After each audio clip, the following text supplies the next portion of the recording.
What is at stake is more than one small country. It is a big idea, a new world order. It's no longer a theory. What I'm about to say is fact.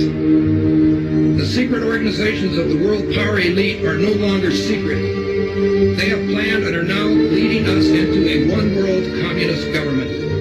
Welcome, useless eaters, to the Odd Man Out podcast, where we talk about hidden history, deep political policy, occult deconstruction, economics, religion, and philosophy. I'm your rabbit hole aficionado, the Odd Man. Welcome. The affirmative task we have now is to actually create a new world order. Public policy could itself become the captive of a scientific, technological elite. And when that first cocaine was smuggled in on a ship, it may as well have been a deadly bacteria so much as it hurt the body, the soul of our country. But take my word for it, this scourge will stop. Well, all right, people. Well, you have reached the Oddcast featuring the Odd Man Out, and this week we're going to take on part 2 of the Pilgrims Society. I hope that you guys liked that last episode. It was kind of a cursory introduction to the Pilgrims Society and the theory that perhaps the Crown still controls America or has been trying to take complete control of America for a very long time.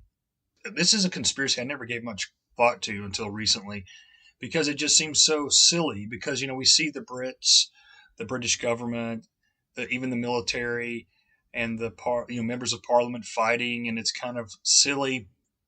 Really no sillier than our pretend government and what they do. But, they look fairly weak, and they kind of come across as weak. And I think that could be because perhaps they really don't even have that much power, and it is a farce, and it is much to do about political theater and keeping the citizens into thinking that they have a government, but yet it's just controlled by these monopoly corporations who are partnered up with the government and these bankers and whatnot. So anyway, I think if we think about it in that way, it starts to kind of make sense.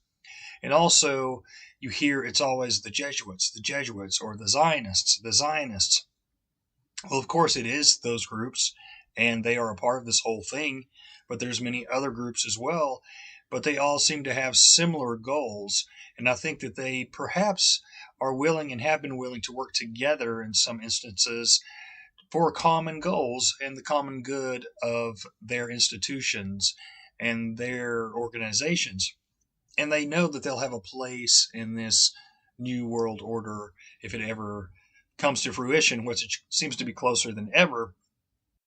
And really, if you think about the way everything's structured and how long these groups have been around, especially when you're talking about the Rhodes Roundtables, which started, I read on my Patreon quotes from the last will and testament of Cecil Rhodes, which was written the year he died. I think W.T. Stead had began to write that several years before Cecil Rhodes died. But he said in 1877, while Cecil Rhodes was at Oxford University, he was writing part of these plans to form these secret societies to take over the world. And so you have to think that this plan has been underway for a very long time. And of course, Cecil Rhodes wasn't the first to want to take over the world. There's been others, but he was probably the smartest.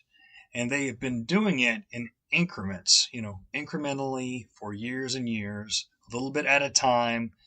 And really, they've pulled the wool over the people's eyes for so very long now. I mean, trying to tell, some regular person about this whole Rhodes plan and the Rhodes Roundtables and how this whole history is back there in the background that the schools don't teach, and how these powerful groups have been behind all these wars and these crises and different things like that. I mean, you cannot get through to people because they can't comprehend these things. But if there was one group, if there was one, movement that had a pretty good reason and the power and the knowledge to take over the world and create this conspiracy, of course it would be the British government, because they had had years and years to perfect these type of things in other parts of the world. We have to remember that Cecil Rhodes was partially funded by the Rothschilds, yes, to go to Rhodesia, to South Africa, to mine for the gold and the diamonds, but also partly by the East India Company, which was a British company who was famous for getting many people hooked on opium, including the Chinese and the Indians and different people like that. And if you read here in the encyclopediabritannica.com, they're kind of making it seem like, well, the Brits had to do this, the British government, because there was this trade imbalance. And so they had to sell this opium to China to make up for the trade deficit. And of course, it's all about money. The love of money is the root of all evil. So you have to understand that Cecil Rhodes was partially funded by them, but not only that, as Michael McKibben has pointed out, Rhodes was also blessed by the crown. And McKibben, I haven't looked into it, even says that he has proof from the documents that he's found that Cecil Rhodes was indeed on the Queen's Privy Council. So he had full blessings, and he was probably partially funded by the King and Queen as well. And of course, that leads to all of his high-profile friends and how they formed the Society of the Elect. And of course, eventually, after Rhodes died, the Pilgrims Society. Now, I have a book that I've gotten over the last week, and it is the Pilgrim Society of the United States. And that book is kind of like your whitewashed normie history of the Pilgrims, written by someone that they probably hired to do it. Let's look at her name here. It's an interesting book, and it's pretty easy to find. She's written two of them, one on the British version of the Pilgrims. Her name is Anne Pimlott Baker. So one of the good things about it, though, it only tells the good side of the Pilgrims and the dinner societies and all that, the dinner meetings and banquets and all that, but it has the lists of names of all these guys. And I just opened up to a random page here, and you've got Grover Cleveland in there, Henry Britton, who was a big player in there, the Prince of Wales, Thomas Lamont, Lord Halifax. I mean, it's unbelievable. So many presidents and ambassadors. So that was one of the huge things. The Pilgrims, when a new ambassador to either the UK or the US would be installed, his first speech would be at the Pilgrim Society. So if he was the new ambassador to the United States from the UK, he would go over and speak in the United States in front of those pilgrims, and vice versa. So men of great stature and wealth and power have been Pilgrim Society members, and you can see in the book, the whitewashed book, that that is true. And I wanted to mention also, I think the possible further proof that this is true or has credibility. Now, that doesn't mean that every person that attended a Pilgrim Society dinner or banquet. I mean, I was looking in there, and there was a couple of years where they had over 1,000 guests. And obviously, not all 1,000 guests are in these elite circles. But, it's the same. A lot of these guys are the same people from the 13 bloodlines of the Illuminati. And these old school, the old money that is still in play to this day, even if they haven't kept their businesses with the family name, a lot of them are smart and take their family name off. They're still in play and in power and making, tons and tons of money right now. So we have to think about that. But I thought I would look into a couple of famous quotes that kind of perhaps pointed to the fact that maybe these people were talking about the Pilgrims. Maybe they didn't know the name Pilgrim Society, but I think that that's what they were pointing towards. So Carroll Quigley here from Tragedy and Hope in page 950, he says, and this is under chapter American Confusions, he says this myth, and he's talking about this myth of this group that's taken over the government or trying to take over the government. This myth, like all fables, does in fact have a modicum of truth. There does exist and has existed for a generation an international Anglophile network which operates to some extent in the way the radical right believes communists act. In fact, this network, which we may identify as the Roundtable groups, has no aversion to cooperating with the communists or any other groups, and frequently does. I know of these operations and this network because I have studied it for 20 years and was permitted for 2 years in the early 1960s to examine its papers and secret records. I have no aversion to it or to most of its aims, and have for much of my life been close to it and to many of its instruments. I have objected both in the past and recently to a few of its policies, notably to its belief that England was an Atlantic rather than a European power and must be allied or even federated with the United States and must remain isolated from Europe. But in general, my chief difference of opinion is that it wishes to remain unknown, and I believe its role in history is significant enough to be known. And he was the guy who Bill Clinton mentions in this quote right here. As a teenager, I heard John Kennedy's summons to citizenship. And then as a student at Georgetown, I heard that call clarified by a professor named Carroll Quigley.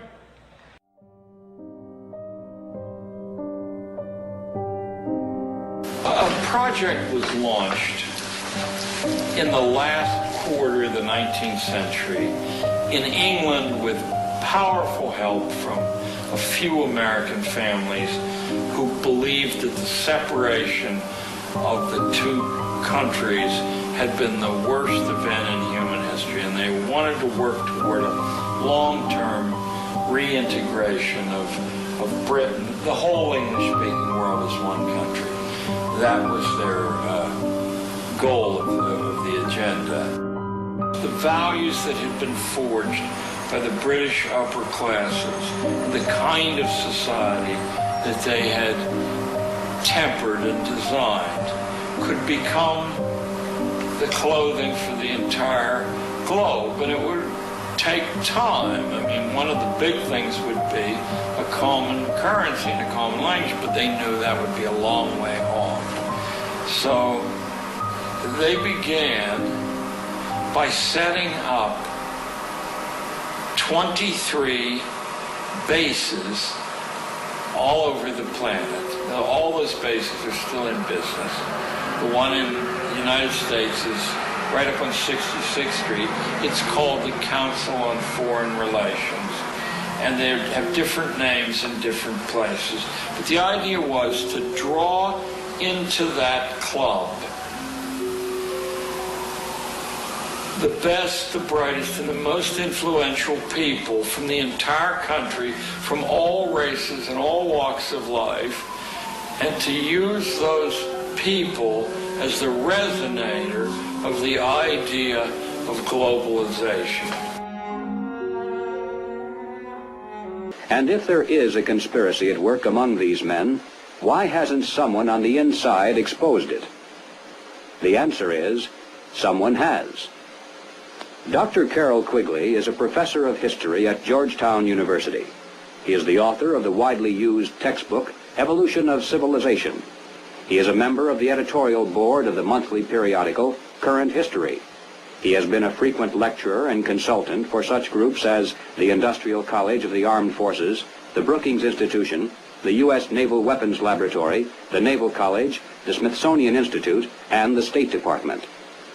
Dr. Quigley also has been closely associated with many of the family dynasties of the super-rich.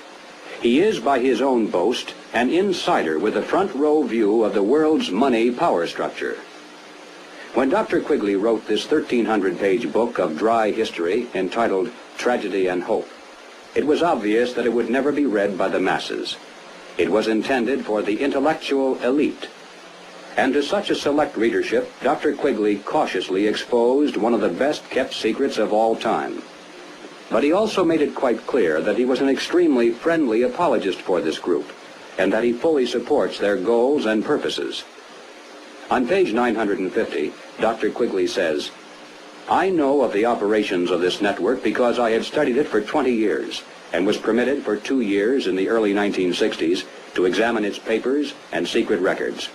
I have no aversion to it or to most of its aims, and have for much of my life been close to it and to many of its instruments. In general, my chief difference of opinion is that it wishes to remain unknown." Dr. Quigley believes that people should be more familiar with the identities of these clever banking dynasties. They include such names as Baring, Hambros, Lazard, Erlanger, Warburg, Schroeder, Seligman, the Spires, Mirabeau, Mallet, Fuld, and above all, Rothschild and Morgan. It should be noted that while the Rothschilds and other Jewish families cooperated together in these ventures, this was by no means a Jewish monopoly, as some have alleged. Men of finance of many nationalities and many religious and non-religious backgrounds collaborated together to create this superstructure of hidden power. So this guy was an insider. He had connections, big-time connections, and he was able to access the records and find out some of this stuff, or else we may not have known half of what we know now. And so even though Quigley doesn't mention the Pilgrims by name, he speaks of this network, or this inner network at the top of the Council on Foreign Relations and these roundtable groups. So I presume that he's talking about the Pilgrims, although maybe we can never prove it 100%. Another really good author on the subjects of conspiracy and alternative history, Anthony C. Sutton, who I mention a lot, and a lot of people in this circle that talk about the things I do also mention him, but he was a great writer. And in his book, America's Secret Establishment, An Introduction to the Order of the Skull and Bones, he's got a small little section there on the Council on Foreign Relations. And he says that they're not all in some sort of giant conspiracy, which I don't believe they are. You know, it goes back to Dennis L. Cuddy. These elites, these globalists, they think alike, and they have been brought up the same way, to believe the same things, educated the same way, blah, blah, blah. So it's not some kind of grand conspiracy. But Sutton does say at the end, however, there is a group within the Council on Foreign Relations which belongs to a secret society sworn to secrecy and which more or less controls the CFR. CFR meetings are used for their own purposes, i.e. to push out ideas, to weigh upon the people who might be useful, to use meetings as a forum for discussion. These members are in the order. I guess he's talking about the Order of the Skull and Bones. Their membership in the order can be proven. Their meetings can be proven. Their objectives are plainly unconstitutional, and this order has existed for 150 years in the United States. So obviously he's talking about the Skull and Bones, but some Skull and Bones members have been affiliated with the Pilgrim Society, and of course all these different organizations are somehow affiliated with the Council on Foreign Relations because of its size and its influence. So I have to wonder if perhaps this order isn't also the Pilgrims. But again, we may never know 100% if indeed Sutton was talking about the Pilgrim Society, because he doesn't mention them by name. Now, one thing that stands out to me, and this goes right along with some of the quotes from Cecil Rhodes when he talked about taking over the media, and then of course in the early 1900s, J.P. Morgan bought out the famous 25 newspapers and put his editors of his choosing in. So let's look here. Early on, it says 1904, a Major General Henry Clark Corbin was one of the first vice presidents of the Pilgrims. Leading New Yorkers included John Jacob Astor, Morris K. Jessup, another vice president, president of the Chamber of Commerce of New York, Adolph S. Ox, owner of the New York Times, and Timothy L. Woodruff, Lieutenant Governor of the New York State. Andrew Carnegie joined the Pilgrims in 1906 and J.P. Morgan in 1910. It says here also actor Richard Mansfield, writer and publisher Frank A. Munsey, and Hamilton W. Mabie, associate editor of The Outlook. Journalist here, R.J. Mooney, on the editorial staff of the New York Tribune. So it's pretty interesting the way it came together for the New York branch. In London, there was a bunch of American journalists in town for the coronation of King Edward. And he fell ill and got, I think it said he had appendicitis. So they got the idea, why don't we invite all these journalists in town, because there's not going to be a coronation, and let's talk about it and pitch the idea. So they were able to get in, let's see here, American correspondents who replied enthusiastically were Albert S. Crockett and Milton V. Snyder of the New York Herald, Walter Neef of the Associated Press, Ian Ford of the New York Tribune, and H.R. Chamberlain of the New York Sun. And they were all interested in the prospects of an easier access to British statesmen and men of affairs.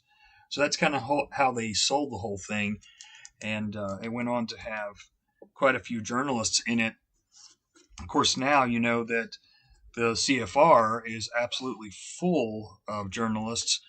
And so you look at all these different groups, and it's really just all these different interlocking networks. And they all play parts of this thing. And they all have these roles. And even if they don't know that they have goals, they all are pushing towards similar ones. So that's kind of how this whole thing works. But again, just in a simplistic fashion of thinking, who would have more of a reason to try and bring down America and control it than the Brits? Because, you know, supposedly we beat them. And when I talk about Brits in America, I'm obviously talking about the government. I'm not talking about us. It's like any other country. It's the governments that are the problems, and it's the governments who are trying to control everything for the benefit of themselves for the most part. So we have to understand that.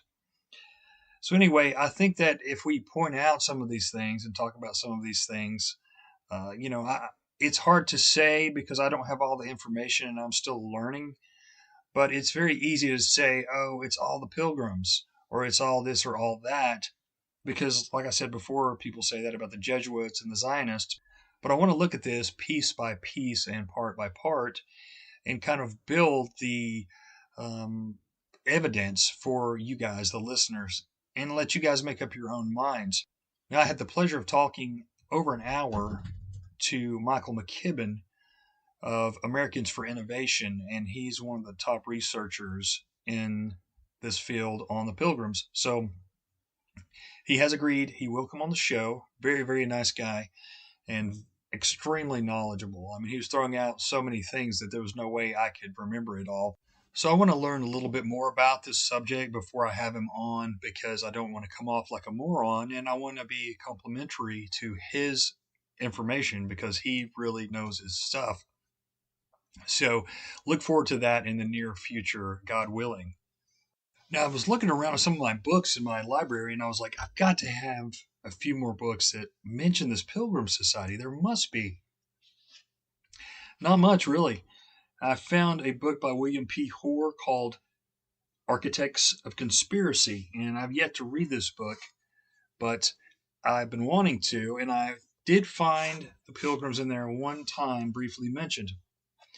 And he's talking about the lead up to World War I. And, you know, up until that point, many people know that we were a non-interventionist country, not an isolationist country, as the warmongers love to say, even still to this day.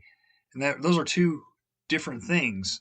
Isolationism is not talking to a country or dealing with any issues whatsoever, and that makes you sound like you're just unreasonable. But non-intervention is not jumping to war at every chance so you can claim more land or make more money for the military-industrial complex or get your sphere of influence to become greater. So there's two hugely different things there. But anyway, so I'm just going to read a little bit up until the point where it talks about the Pilgrims, and I'll read just a little bit after that. He says, meanwhile, President Woodrow Wilson was publicly urging that we must be neutral in thought and action, and that the war's causes were too complex as to ascribe guilt to any party. But the Eastern establishment was distinctly Anglophile. Moreover, the war news in the U.S. was virtually whatever the British censors would allow. For on August 5th, 1914, their navy dredged up and cut the German cables to this country. Thereafter, the bulk of the war news was routed through London.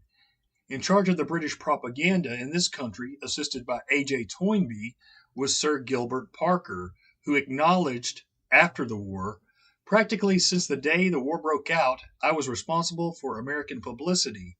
Parker, according to H.C. Peterson, supplied 360 American newspapers in the U.S. with English commentary on the war. Peterson's informative book, Propaganda for War, also details the mail censorship, which eliminated all references to actions by soldiers of the Allied countries, which might be considered uncivilized. Early in 1917, says Mr. Peterson, there were 3,700 persons in London alone censoring mail, and 1,500 in Liverpool. The operation, headquartered in Wellington House, was none the less so well done that by many English officials did not even know there was such a thing as British war propaganda. Among the groups which dealt exclusively with such propaganda, records Peterson, was the Pilgrim Society in England under Harry Britton. This organization fostered the Hands Across the Sea movement, which made a very strong appeal to Americans. The Pilgrims Club was similarly effective and received the commendation of Sir Gilbert Parker. The Pilgrims have long been involved in the conspiracy for world government, and with the Roundtable groups were responsible for the founding of the Conspiratorial Council on Foreign Relations. I'll read just a little bit more. Like all such conflicts, World War I was not without its share of atrocities, nor without lies about atrocities, a propaganda practice recommended even in ancient China by military strategist Sun Tzu. It was in England, after all, that the story was circulated that Napoleon ate babies. Similarly, in the war between the states and this country, it was rumored that Southern belles wore necklaces made of lacquered Yankee eyeballs. James Morgan Reed has noted that the same eyeball story resurfaced in the Bucharest papers in 1914 about German women, of course. Atrocity Propaganda, New Haven, Yale Press, 1941. That's the only thing I could find about the Pilgrims in that book, but that was good enough, right? That was pretty important. And that was a piece of information that was missing. And to say that they were in charge of propaganda, that's huge. Propaganda is huge in war. And of course, we've talked about Edward Bernays and George Creel, and we've talked about the Committee on Public Information and Walter Lippmann and all that. So it's really these little bits of information that help us to kind of put the pieces of the puzzle together. And so we add little by little, and we start to see the story coming along, and you start to see this hidden history being put together the way we've never quite thought of it before.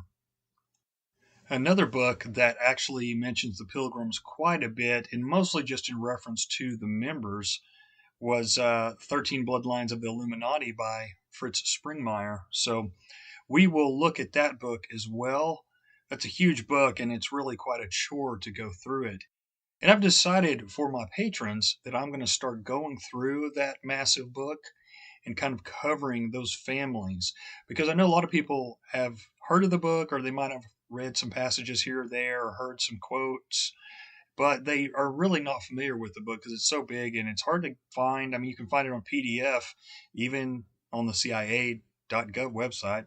But, I think that it's kind of important because it kind of leads back to these Pilgrims, because it's many of the same families who were in the Pilgrims that were part of the 13 Bloodlines. So I think that that would be a real good thing to do. I've already started it. I haven't posted it yet. But if you want to become a member of the Society of the Cryptic Savants, then join my Patreon.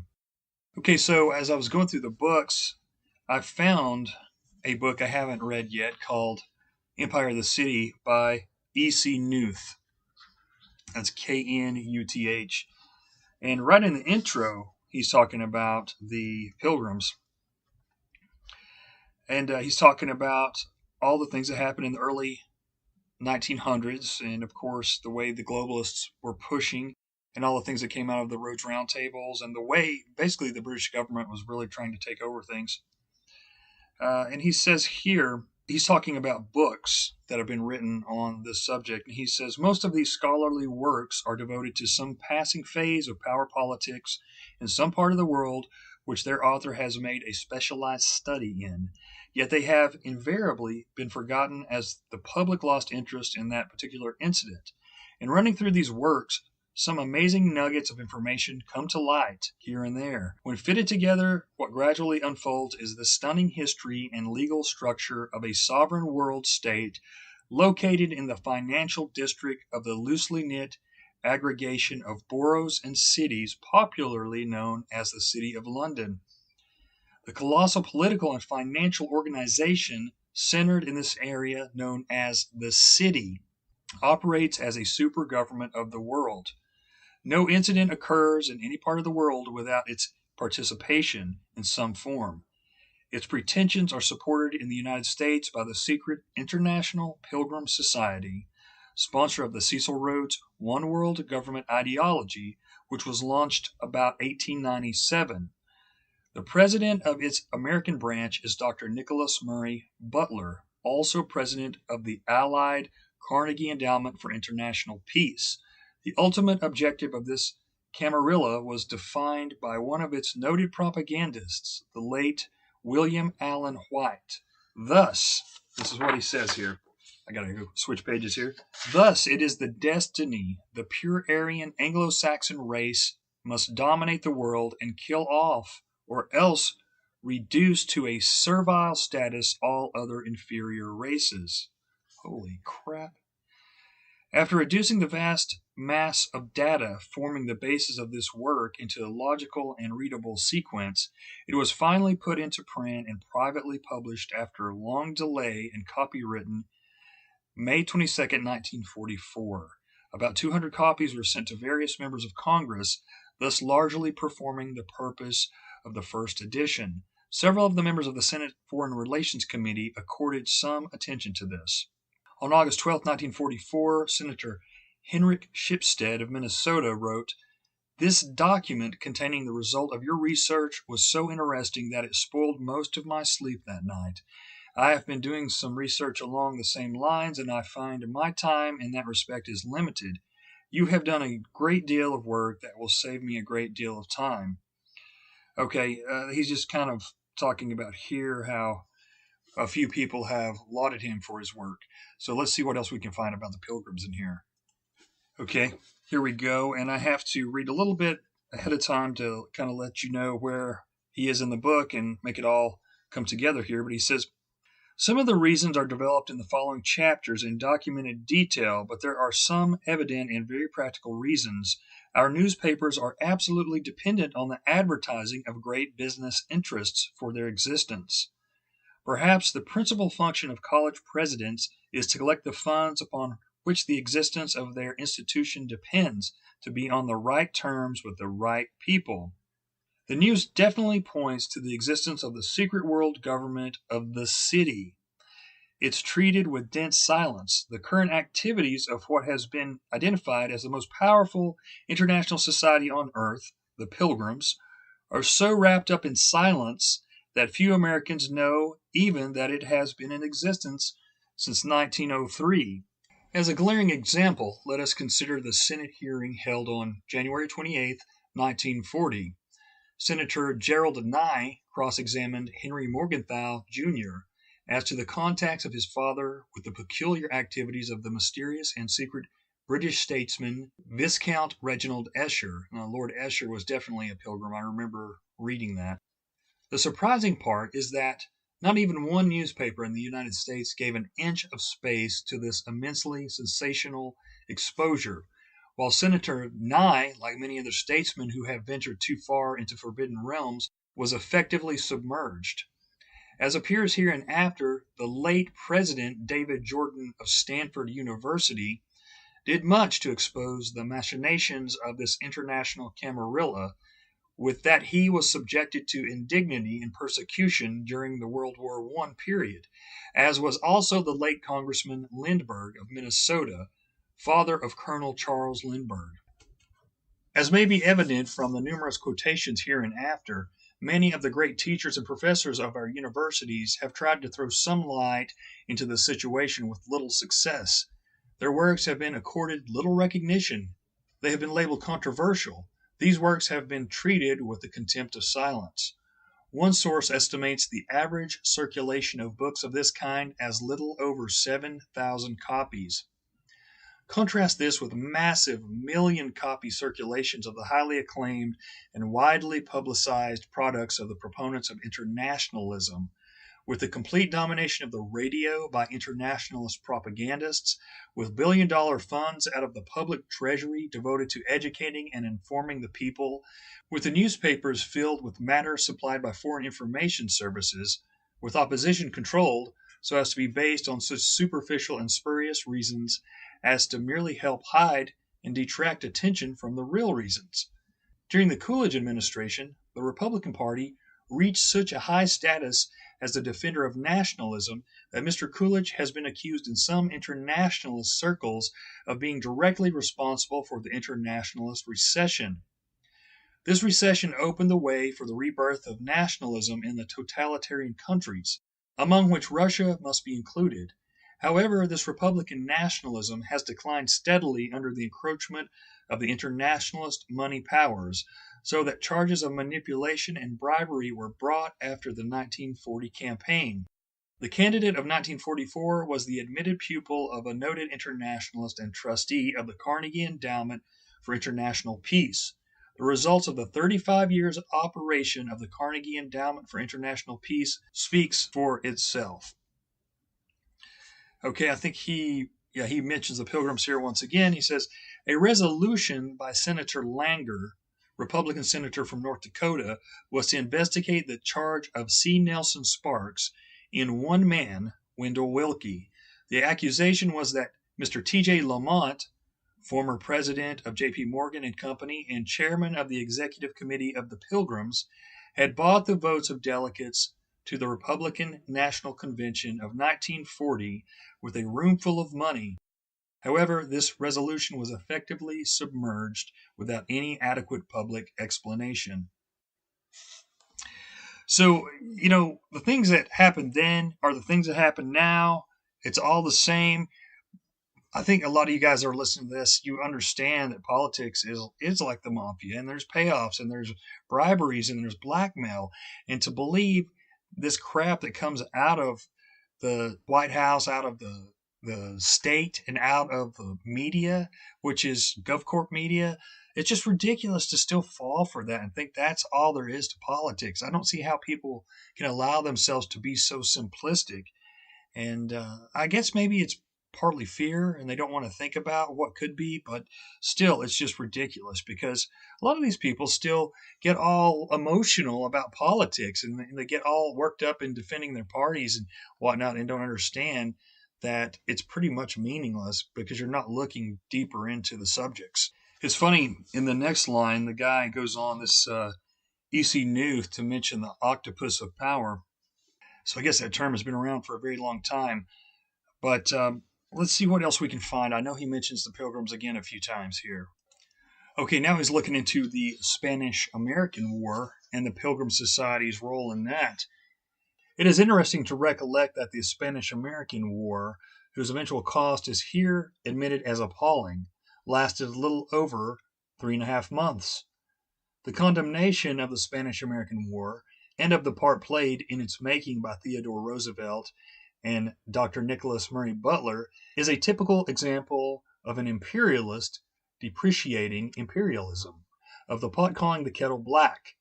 There are few wars that have not been later deplored as having been utterly futile and unnecessary by someone of eminent standing whose connection with the international imperialists was as positive as is that of Dr. Butler, the eminent chief of the Pilgrims Society of International Finance.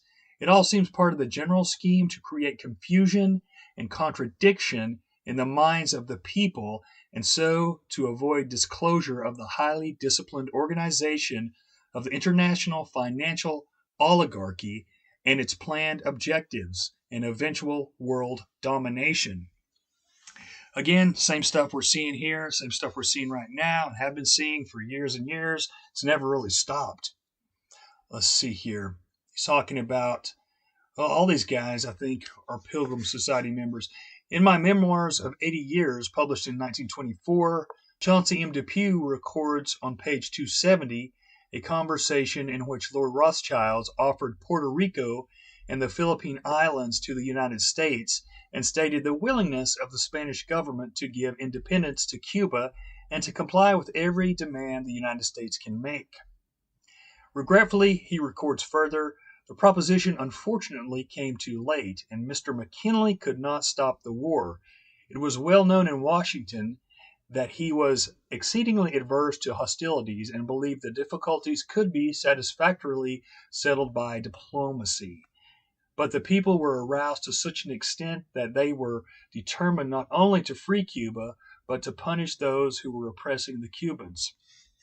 Now, to break for a second, the more I investigate history, the more I read, the powers that be were already getting wrapped up in all these different countries' problems and getting in these entanglements in foreign countries before the OSS or before the CIA was invented or created. So it's just something that they've been having us do.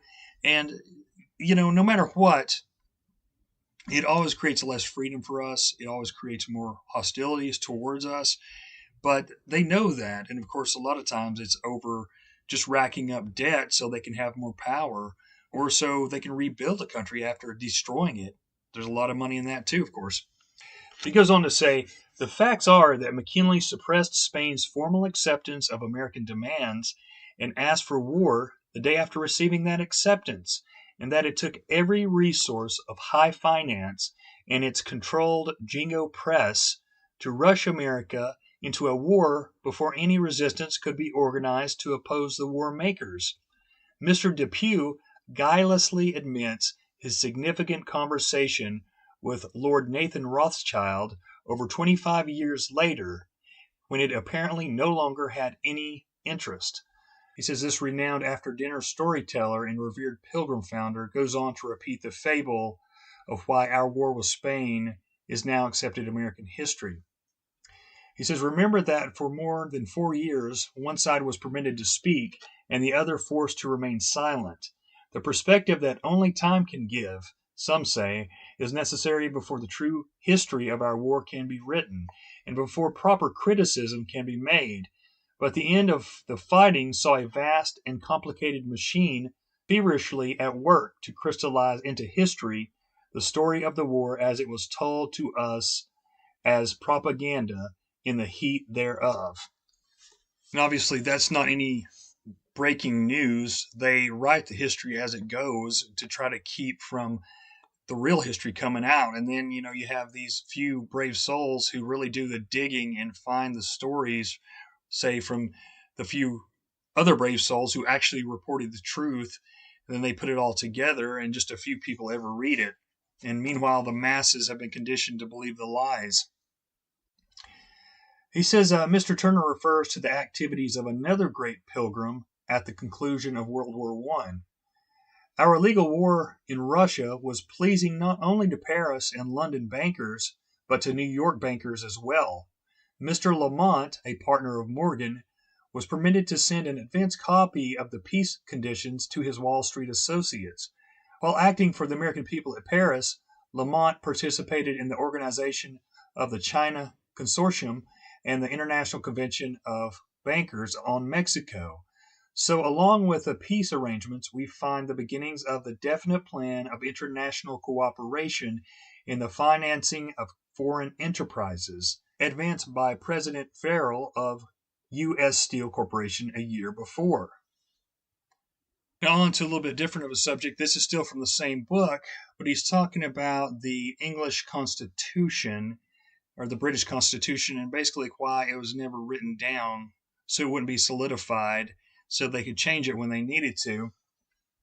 And he says this is from Laws of England, Volume 6. He says, Nicholas Murray Butler explained the non-existence of a written British Constitution in a speech to the Pilgrims Society at New York on January 22nd, 1936. In his words, he said, "Inasmuch as the Constitution of Great Britain is not fixed and definite, but is a matter of tradition and of habit, its interpretation is not by judicial voice, but by legislative act.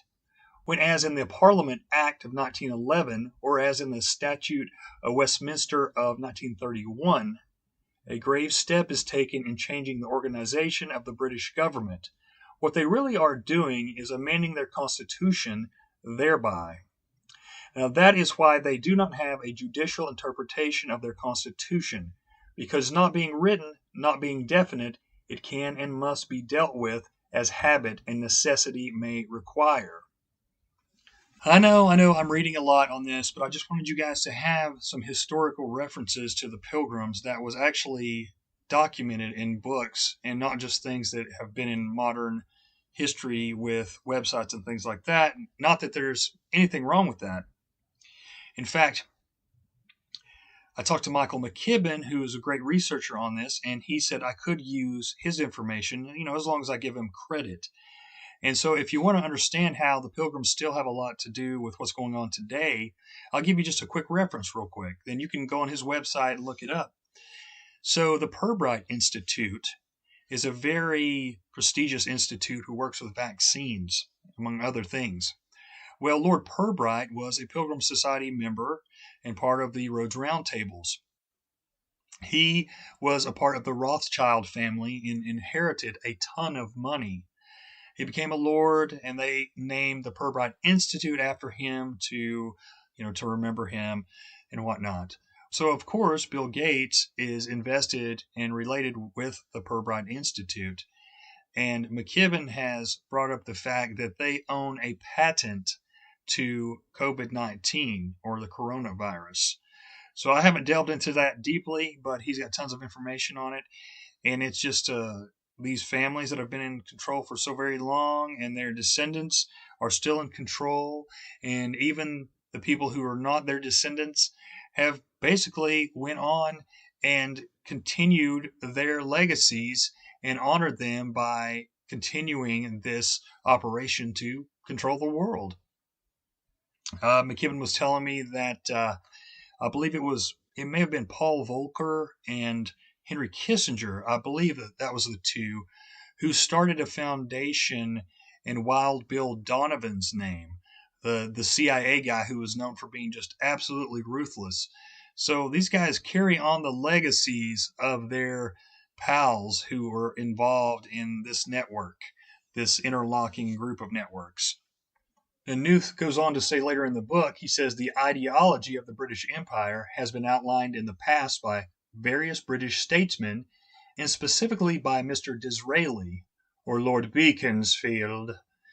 The modern version, which has been broadened to include the United States as a principle in the British Empire, was outlined by Cecil Rhodes about 1895 as follows. And you've heard me mention this quote, but I think he adds a little bit to it.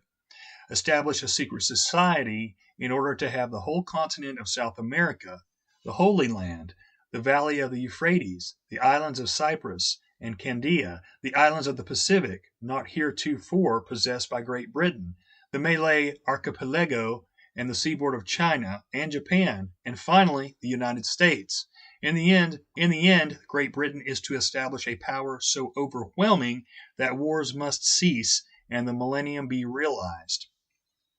Oh yeah, that's why they've been pushing all these wars.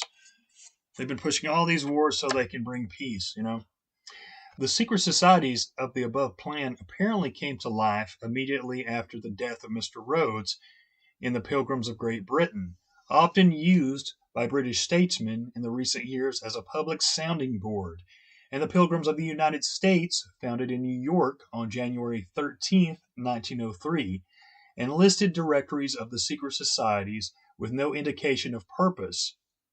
Mr. Rhodes left a fortune of about $150 million in those days to the Rhodes Foundation, apparently largely directed towards the eventual intent of his ideology.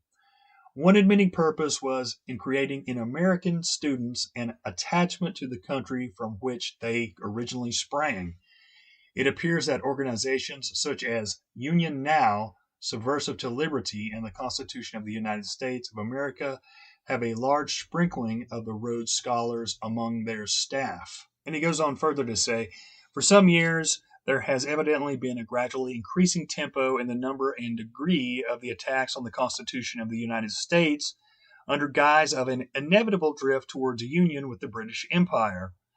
On August 20th, 1941, Mr. Winston Churchill concluded this project had reached such momentum that he could afford to extend it to his blessing in these well-chosen words.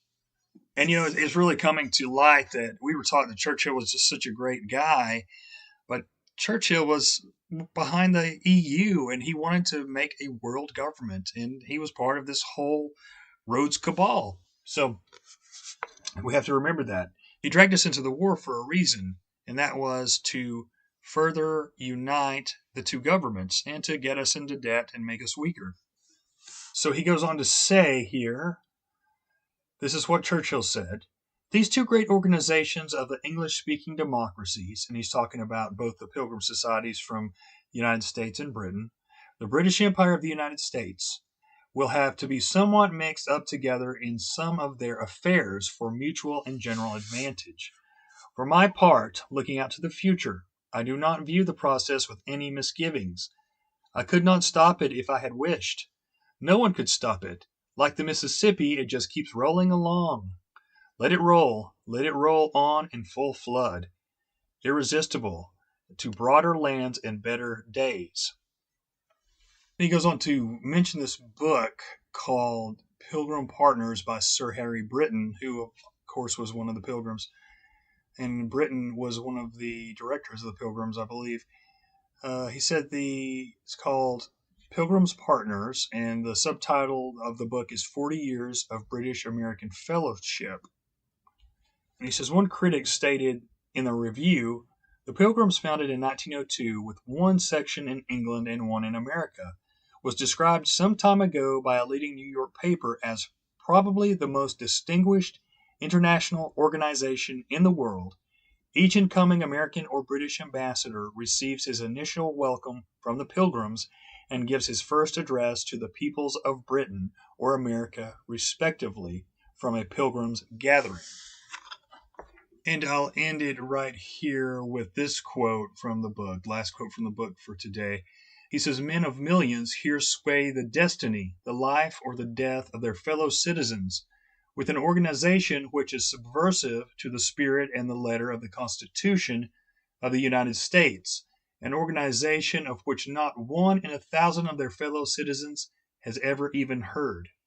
The purpose of these men is completely interwoven with the dependence of their own invariably great fortunes on the operations of the city.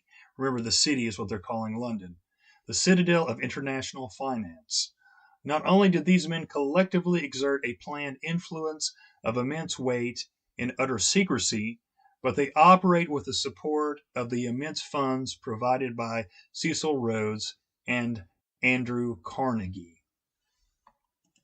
And he goes on to talk about the interlocking directories, which is the different roundtable groups and different institutions that are connected to them. He's got some quotes from some bankers in the early 1900s on how only about 12 men basically ruled and ran everything. So probably in the next episode, I'll finish up a few quotes from this book. Not as many, but just a few. And then I'll talk about some research from some other people. And we may get into Michael McKibben's information. And I'll put his website in my show notes for this one. And remember, there's Charles Savoy as well. And the other guy, what's his name? Van der Regen, which I really haven't looked too much into for some reason. I just started looking into these guys instead. But I assume that his information is pretty similar. And then we'll go from there. And I hope that you guys are into this. And I think that once you start looking into the more modern stuff, you're really going to be like, holy crap, I think this is real. I think that maybe this is the mother of all conspiracies. But, it's not far-fetched when you think of all these elites and this old money, and why wouldn't they want to keep that money in their families and amongst their friends? And you see that a lot of these families and these banking and these monopoly corporations intermarry for a reason. It's not just because of love. So it's all about keeping those fortunes in those groups of people. And of course, they plan things years and years ahead of time. And I know that it's just unbelievable for some people. And that's one reason a lot of people think that a lot of these things are conspiracies, because they just can't understand how something can be contemplated so far back into history. But anyway, that's just the way the world works, right? That's the way things are going. And we're seeing a lot of this stuff come to fruition. Oh, yeah, and by the way, for the next episode also, I remembered that Charles Savoy had talked about a book called War Plotters on Wall Street, and I think it came out maybe 1914. I did find that online, that you can still buy it. It's in print now. But I also found it on archive.org, and I just downloaded the PDF. And it's all about this time period, really the early, the World War I era, and how the bankers all kind of pushed that war and was taking over the world in the United States, these mostly British bankers. But anyway, I'm going to be reading from that. There's 10 pages dedicated to the Pilgrims, but basically most of the book is about the Pilgrims.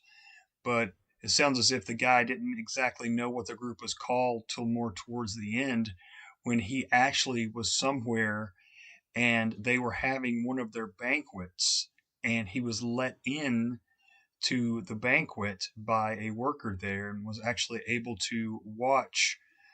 And it was near the end of the dinner, but he said there was around, I think he said like 400 people or something like that. Anyway, he said he heard enough to understand what the plot was, and he tells you exactly what he heard in there. And I thought it was pretty interesting. So we'll definitely touch on that book and what he talks about in there as well. And so, like I said before, it's just a matter of making this puzzle, getting more and more pieces.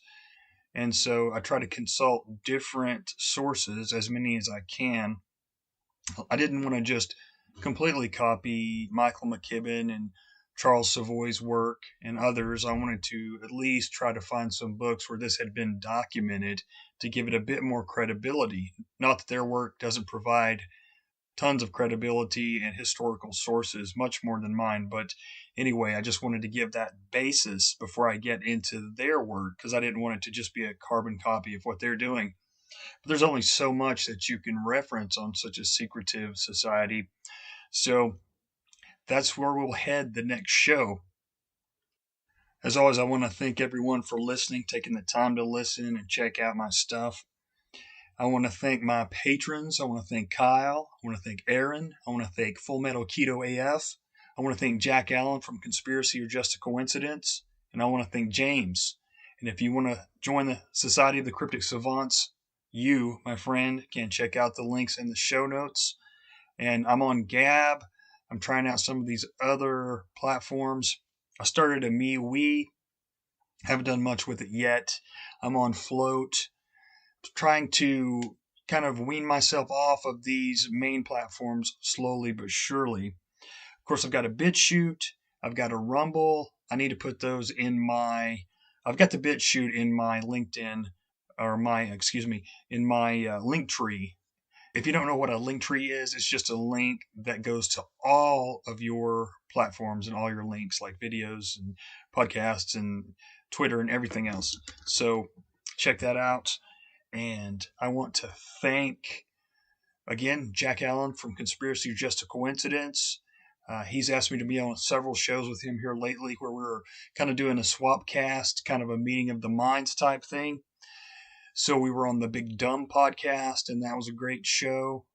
And then we did a show with Alex from the Newosphere podcast, and he's got a Rumble that's got a pretty big following. Then I was on with another cool young guy. It's called Ramblings of a Madman, and that was a great conversation that we had. So look for that. I've been posting all this stuff on my Twitter and on the other platforms. So thank you all very much. I want to wish you cheers and blessings.